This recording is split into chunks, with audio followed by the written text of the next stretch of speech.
आज के वीडियो में साथियों बात होगी सबके प्रिय कैसे बने। तो आइए देखते हैं।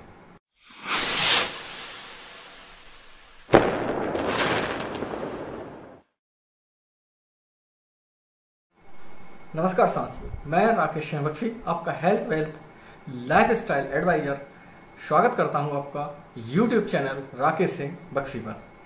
आज बात होगी जैसा कि सबके प्रिय कैसे बने। तो ये मानसिक शक्ति हमारी जो होती है इसको बढ़ाने से हम धीरे धीरे सबके प्रिय बनते जाते हैं। तो इसका पहला जो काम है वो है, जैसे आप किसी के बारे में किसी से मिलने जाते हैं तो पहले से आप पॉजिटिव एनर्जी बना के रखें मस्तिष्क में कि हम आज जाएंगे, बहुत अच्छी मुलाकात होगी, बहुत सकारात्मक माहौल में हमारी बात होगी। और यदि किसी से थोड़ी सी भी ऊंच नीच हो जाती है तो उसके बारे में पहले से मन में एक साइकिल चलती रहती है, अरे ये ने ऐसा किया, बुला के ऐसा किया, वैसा किया। तो इन चीज़ों को आपको भूलना होगा। आप उसके कारण निकाल सकते हैं, कुछ ना कुछ वजह होती है जिसकी वजह से लोग आपको कुछ बुरा भला कह देते हैं। जब आप किसी से बात करें तो साथियों इतना ध्यान रखें कि आई एंड यू पे बात रहे, ही एंड सी यानी तीसरे के विषय में बात नहीं होना चाहिए। यदि आप तीसरे के विषय में परचिंतन करते हैं तो आपकी बहुत अधिक मानसिक शक्ति का ह्रास होता है। ये बहुत बड़ा डिफलीटर है। पहला जो आपकी मानसिक शक्ति को घटाता है, पहला कारण मैंने बताया व्यर्थ का चिंतन। पिछला जो वीडियो था आपने देखा होगा पिछले बुधवार का, उसमें व्यर्थ चिंतन पे सारी चर्चा थी। अब ये आज का जो वीडियो है वो परचिंतन पर है। तो ये परचिंतन आप जो करते हैं दो लोग बैठ के कि उसने ऐसा कर दिया, उसने ऐसा कह दिया, उसने ऐसा, इस टाइप से जब करते हैं आप तो एक नेगेटिव एनर्जी का वातावरण है, माहौल बनता जाता है। और जो बात आप करते हैं ये शब्द ब्रह्म होता है, एनर्जी होती है, ये एनर्जी उस व्यक्ति तक पहुंच जाती है। उसके बाद जब आपसे वो मिलता है तो आप कितनी अच्छे से बोलें लेकिन वो इफेक्ट नहीं आता क्योंकि आप पहले से नेगेटिव एनर्जी विकसित कर चुके हैं।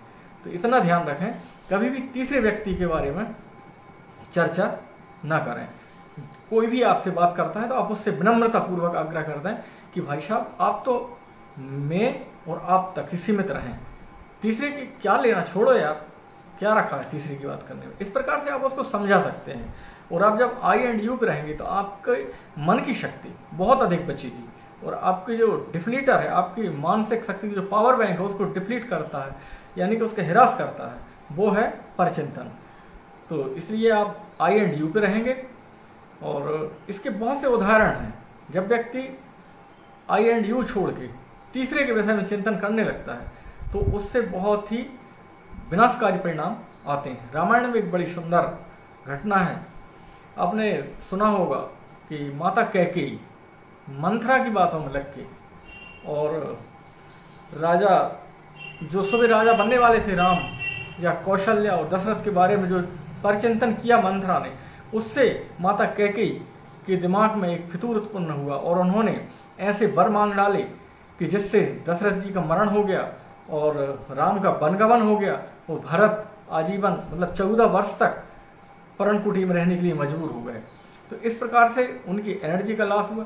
और साथ ही दोस्तों एक कैकेयी नाम इतना वैसा हो गया, आज तक कोई नाम नहीं रखता कैकेयी। तो इस प्रकार से परचिंतन करने वालों की एनर्जी लूज होती जाती, कमज़ोर होती जाती है और उसके परिणाम ये होते हैं कि आपकी मानसिक शक्ति घट जाती है और आप अपयश के भागी बन जाते हैं। तो इसलिए परचिंतन भूल कर भी ना करें। परचिंतन या तीसरे की बात न करने से आपको दो फायदे होंगे। एक तो आपकी एनर्जी बचेगी, समय बचेगा, और दूसरा जो बात हवा में उड़ते उड़ते उधर तक पहुंचनी है वो रुक जाएगी, तो उससे आपकी बुराई नहीं होगी। और जब तीसरे की आप बात ही नहीं करेंगे, बुराई होगी ही नहीं, तो वो आपको अच्छा महसूस करेगा आपके बारे में। तो इस कारण से ये परचिंतन करके आप अपनी एनर्जी नष्ट ना करें। अच्छा, ये तीसरे की बात करने की जो आदत है ये बहुत बुरी है। अच्छा, इससे फ़ायदा कुछ नहीं होता क्योंकि जिसके बारे में आप चर्चा कर रहे हैं यदि उससे डायरेक्ट वो बात कहते तो वो व्यक्ति सुधार कर लेता उस बात में। या वैसा करना बंद कर देता, तब आपको फायदा होता। अब ये तीसरे की चर्चा करके आप अपना ही लॉस करते हैं। व्यक्ति परिचिंतन करता ही क्यों है? उसका कारण ये है कि बातों में रस आता है। जब किसी तीसरे बारे में कहेंगे आपको उसने ऐसा कहा तो बहुत ध्यान से सुनने लगता है, और जिस चीज़ को आप रस या पानी देंगे आप, तो वो बढ़ती है, विकसित होती है। जब आप किसी के बारे में बुराई करेंगे आपस में बैठ के, तो निश्चित तौर पे वो बात बिगड़ती जाएगी और आपके जो संबंध में मधुरता थी वो खत्म होती जाती है। क्योंकि आपने एक टेलीपैथी शब्द सुना होगा, टेलीपैथी, इसमें बहुत तेज़ी से काम भी हो रहा है और आपने अनुभव भी किया होगा। कई बार आप फ़ोन उठाते हैं और सोचते हैं फला व्यक्ति से बात कर लें, और उसी समय उस व्यक्ति का फ़ोन आ जाता है। तो ये होता है एनर्जी का ट्रांसफॉर्मेशन, यानी कि इधर से आपने याद किया, एनर्जी गई, और उधर उनका दिमाग भी आया कि आपसे बात कर लें, तो फ़ोन आ जाता है। कई बार ऐसा होता है कि पहले हिचकी आती थी तो बोलते थे कि फला याद कर रहा है।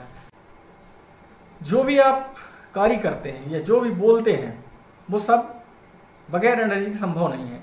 यदि आप चाहते हैं आपके मन की, मस्तिष्क की शक्ति इतनी बढ़ती जाए कि आप मन में सोचें और वो कार्य होने लगे, तो उसके लिए आपको अपनी एनर्जी का बचाना होगा। एनर्जी बचाने के लिए पहला मैंने कहा था कि व्यर्थ की चिंतन न करें, आज दूसरा है परिचिंतन। इसके बाद अगला होगा जो वीडियो है, मन की शक्ति कैसे बढ़ाएं या मन के मालिक कैसे बने। तो आज आपसे लेता हूँ विदा, नमस्कार।